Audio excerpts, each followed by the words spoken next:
This should be absolutely huge breaking news on every single major network, not just across the United States of America here in our nation, but everywhere across the world. But you will not see this anywhere. This, my fellow Americans, is probably one of the most damning evidentiary confessions and testimony about the catastrophe that has become our southern border and our immigration policies over the last 4 years under Biden and now Kamala Harris I've ever witnessed. You absolutely need to share this. Tap the thumbs up to everybody you know. This is ex-Border Patrol Chief Aaron Heitke, I hope I'm saying that right, who says he was ordered to hide illegal aliens and what he terms SIAs, which are special interest aliens, from the media and cover up the border disaster by the Biden-Harris administration. I promise you, this is worth your time. This is worth every second. Please watch this. Chairman, distinguished members, thank you for this opportunity. The only true consequence we have to slow down and discourage people from coming into the United States illegally is sending them back to their country of origin. Throughout the first 3+ years of this administration, I saw a steady decrease in the countries we could send people back to. For the first time in my 25 years and under 5 different administrations, whether through neglect or on purpose, I saw a large-scale lapse in our ability to return people to their country of origin. The inability to send people home meant that most people being arrested for illegal entry would either have to be detained or released. The current administration, however, from day one, made a point of decreasing the amount of detention space available nationwide. Immigration and Customs Enforcement's funding for detention has steadily been cut and private detention eliminated. The fact that so many illegal aliens are being released into the United States spread worldwide very quickly. As this happened, the numbers the Border Patrol encountered illegally crossing the border increased exponentially. The impact to me and my agents were significant. Sectors were ordered to take in and process all the illegal aliens encountered on the border. The Border Patrol saw groups of hundreds and thousands coming into the United States and turning themselves in. These numbers pulled 80, 90, sometimes 100% of the agents on duty away from the border. Border Patrol zones across Texas, Arizona, and California had no agent presence for weeks and months at a time. Those who did not want to be caught could simply walk in. We have no idea who and what entered our country over this time. Throughout 2022 and 23, I sent agents to Texas and Arizona to count gotaways. Those sectors could not even put enough agents in the field to see what they'd missed. Simultaneously, in San Diego, we had an exponential increase in significant interest aliens. These are aliens with significant ties to terrorism.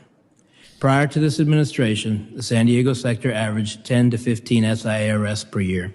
Once word was out the border was far easier to cross, San Diego went to over 100 SIAs in 2022, well over that in 2023, and even more than that registered this year. These are only the ones we caught. At the time, I was told I could not release any information on this increase in SIAs or mention any of the arrests. Wow. The administration was trying to convince the public there was no threat at the border. Oh my God. Fentanyl is another issue. The San Diego area sees between 80 and 90% of the methamphetamine and fentanyl seizures annually for our entire country. With little enforcement at the border, these drugs were coming through en masse. During my last year in San Diego, the price for a single pill of fentanyl, for example, went from $10 to 25 cents. To make matters worse, during 2022 and 23, I had to shut down San Diego traffic checkpoints, which are critical for drug interdiction, because the resources had been diverted to the process and release mission. The large numbers also had and still have a negative impact on the San Diego community. I had to release illegal aliens by the hundreds each day into communities who could not support them. To quiet the problem, 2 flights a week were provided from San Diego to Texas. These flights simply brought aliens that would have been released in San Diego over to Texas. Each flight cost approximately $150,000. This was the administration's way to try and quiet the border-wide crisis. Once these flights were stopped and the releases continued, California saw the true economic impact. I received calls from the governor's office, local mayors, and hospital administrators asking me if we could keep injured aliens in custody so the federal government would pay the medical bills. Through pressure from the administration, my headquarters became more interested in the fiction that being portrayed in the media and not at all concerned with reality. Each time we asked for help in dealing with a new issue, it fell on deaf ears. Unbelievable. At times in San Diego, we had 2,000 or more aliens sitting in between the fences asking to turn themselves in. I was told to move them out of sight of the media. Wow. Meanwhile, Border Patrol agents are continually forgotten and neglected by the media and this administration. These agents deal with death, women and children that have been raped, abused, trafficked, bought and sold, families that have spent months in terrible conditions, sickness, and despair. If you look at the dramatic rise in the number of suicides within the Border Patrol, it is directly correlated with the migrant surge. The agents have been pushed beyond their limit, and this has greatly impacted their physical and mental health. Wow. While current numbers of aliens crossing our border are lower in comparison in recent months, there's a reason for this. After nearly 4 years, this administration finally started to ask Mexico for help in slowing down the traffic through their country. This and other actions make a difference, but why has it taken so long? All of these tactics were being used before this administration took office. Only This for election administration purposes. stopped or greatly limited them. That's the only reason. I'm also concerned this will not be maintained. The problems we are facing at the border have solutions.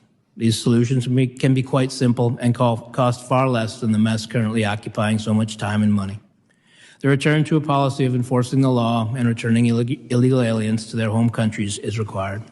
Thank you. Border Patrol agents are pushed to their maximum capacity where suicide rates are at the highest they've ever been amongst Border Patrol? I never even knew that. Fellow Americans, there's no other way to categorize this other than a word that I don't use lightly, and I understand the full gravity of what I'm about to say. This, my fellow Americans, Nez Nation, is treason.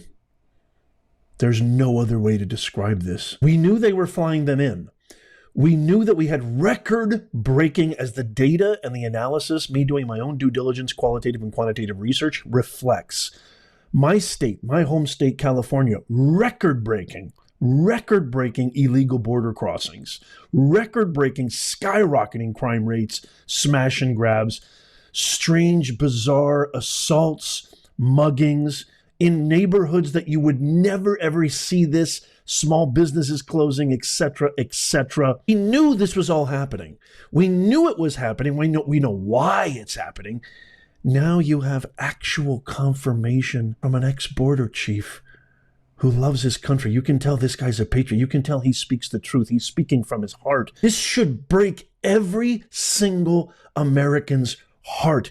This should be enough conclusive evidence to put Vegetable in Chief Biden behind bars and completely disbar and ban Kamala Harris, if not worse, from ever even thinking or being in the vicinity of seeking office in any capacity in our United States government. We know they want the votes. We know they're flooding these illegal immigrants into swing states so they can essentially form the uniparty, long-lasting, and sway the electorates over the next 10, 20, 30, God knows how many years. We see what's happening in Aurora, Chicago, Portland, D.C., Detroit with these migrants, Ohio, Springfield. Yes, they're eating the dogs. Yes, they're eating the pets. That's all been proven and actually verified, even though David Muir from ABC and those terrible moderators fact-checked Kamala Harris goose egg 0 and went after Trump when he was right about everything. We've got actual testimony from residents in these areas like Aurora, like Springfield, and others who are saying, we don't know what to do. I've shown you footage of city council meetings, town halls, where the residents are fed up. Who's going to protect us? You're here protecting these migrants, giving, not only are they letting them come across, not only are they throwing out the red carpet, terrorists. These are people who are actually unaliving American citizens. Laken Riley comes to mind, but Laken Riley's just one of tens of thousands, if not more. Those are only the documented ones. Everybody should be livid right now. You got to share this with everybody you know. You have to tap that thumbs up, not for me, because you want to get our country back. When you tap the thumbs up, our video gets pushed out to more people. Tap it right now. It's free. This is absurd. This is insane. This is treason. This is an absolute traitorous act to our citizens. They're willing to sacrifice American safety.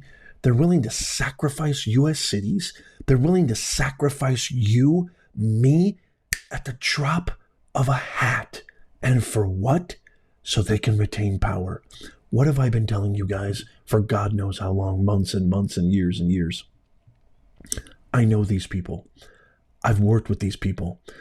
I know Kamala. I know everything about her. I read her more perfectly than I have any other human being. If you could call her a human being, she cares about one thing and one thing only: power, and that's it. She doesn't care about you. She doesn't care about me. And I don't even think she even, not only does she not love America, I don't even think she likes America. Like most parasites, when they infect their host, they suck all the energy, they suck all the sustenance, and then they move on to the next. I feel like if America wasn't the best opportunity for her to gain power, let's say Guam was, she would drop America without even flinching and go to Guam. She just wants power, like 99.99% of the whole entire Hippocrat, aka Democrat Party. Oh, this just gets me so upset. It gets me so distressed. It gets me absolutely livid. My blood pressure, my blood is boiling right now. Please, I'm telling you, share this with everybody you know. This is not going to be taught. You're not going to see this on any major network. So please share this. I can't wait to hear your thoughts on this. So let me know in the comments what your thought. Are you as angry as I am, or is this just like another run-of-the-mill move by the Hippocrats and we've just become so desensitized and used to this? I mean, am I the only one who's getting this upset? Let me know in the comments down below. I can't wait to hear from you. Check out these videos coming up on the screen right now. Follow, subscribe over there. Our free newsletter is in the pinned comment, show notes, and description. As always, God bless you. God bless President Trump, and may God bless America. I'll see you soon.